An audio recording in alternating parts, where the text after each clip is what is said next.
Dari penelitian memang dikatakan bahwa apabila kita meminum minuman manis sekitar 1-2 gelas minuman manis per hari, itu akan meningkatkan risiko kematian sebesar 14%. Nah, risiko ini berhubungan dengan adanya kejadian seperti obesitas, penyakit jantung, penyakit stroke, kolesterol. Nah, itu yang menyebabkan atau dampak-dampak konsumsi minuman manis secara berlebihan. Gula batu tidak lebih sehat daripada gula pasir, karena kandungan gizi dari gula batu maupun gula pasir itu sebenarnya sama-sama yaitu sukrosa. Masing-masing memiliki sekitar 99% sukrosa di satu butirnya. Jadi gula batu memang dalam proses pembuatannya lebih alami, tapi tidak lebih sehat daripada gula pasir. Bahan utama pada minuman manis yang dapat mempengaruhi kesehatan tentunya utamanya adalah karbohidrat, yaitu gula. Minuman manis selain memiliki bahan utamanya karbohidrat ataupun gula, ada juga lemak maupun protein. Namun memang bahan utama yang terutama di minuman manis adalah gula yang sederhana, paling sering adalah fruktosa. Perbedaan antara minuman manis yang kita buat sendiri di rumah dibandingkan minuman komersil adalah apabila kita mengkonsumsi yang kita buat sendiri, tentu kita akan tahu takaran yang pas sesuai dengan kebutuhan kita sehari-hari. Kalau kita minum dengan minuman yang komersil, kadang kita lupa dan kita tidak jeli dalam menilai atau melihat informasi nilai gizi, dan kita kebablasan dalam mengkonsumsi minuman manis yang dijual secara komersil. Dampak minuman manis terhadap kesehatan anak dan remaja sebenarnya tidak jauh berbeda dengan pada orang dewasa. Dampak utamanya tentu adalah tadi akan mengalami pertambahan berat badan terlebih dahulu dan akan menjadi obesitas. Dan obesitas inilah yang nanti akan menjadi akar dari permasalahan penyakit-penyakit tidak menular seperti stroke, jantung maupun penyakit ginjal, dan itu akan membuat usia yang sebenarnya harusnya penyakitnya dialami di usia yang lebih tua, sekarang sudah ditemukan di usia yang lebih muda.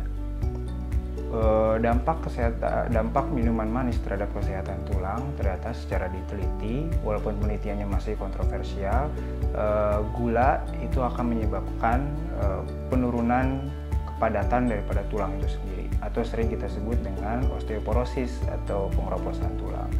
Nah, gula itu akan menyebabkan banyak sekali kalsium dan magnesium di dalam darah itu lebih banyak terbuang dan akan mengganggu penyerapan vitamin D di pencernaan, sehingga itu akan sangat memperburuk pembentukan tulang dan akan mempercepat pengeroposan tulang.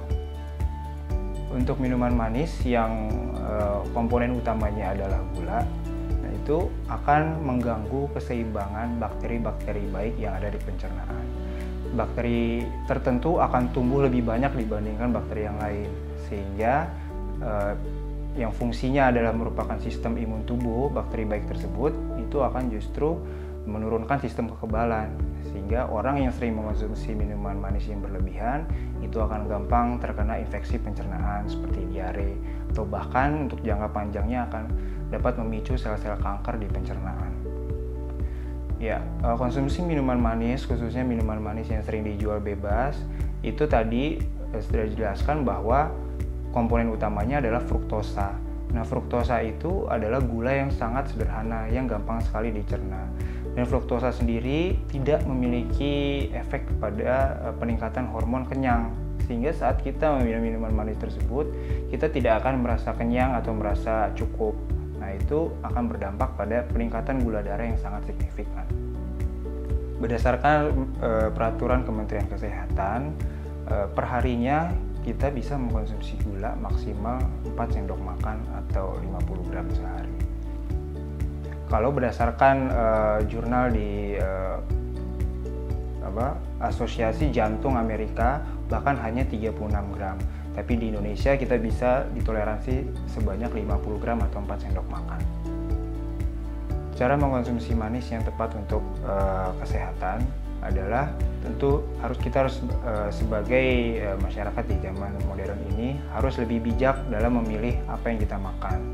Jadi setiap kita mau minum minuman manis, lebih baik kita lihat kemasannya dulu, berapa jumlah karbohidrat yang ada di minuman tersebut. Harus disesuaikan dengan tadi rekomendasinya, yaitu 50 gram sehari atau sekitar 4 sendok makan. lebih baik kita meminum air putih, atau kalau masih ingin minuman yang manis, lebih baik minum air yang berkarbonasi tapi gulanya rendah. Dan lebih banyak mencari alternatif lain untuk minum minuman manis seperti buah-buahan maupun sayuran. Carilah gula yang lebih kompleks, yang lebih susah dicerna, sehingga kita dapat merasakan rasa kenyang dibandingkan kita minum minuman manis yang dapat meningkatkan kadar gula darah.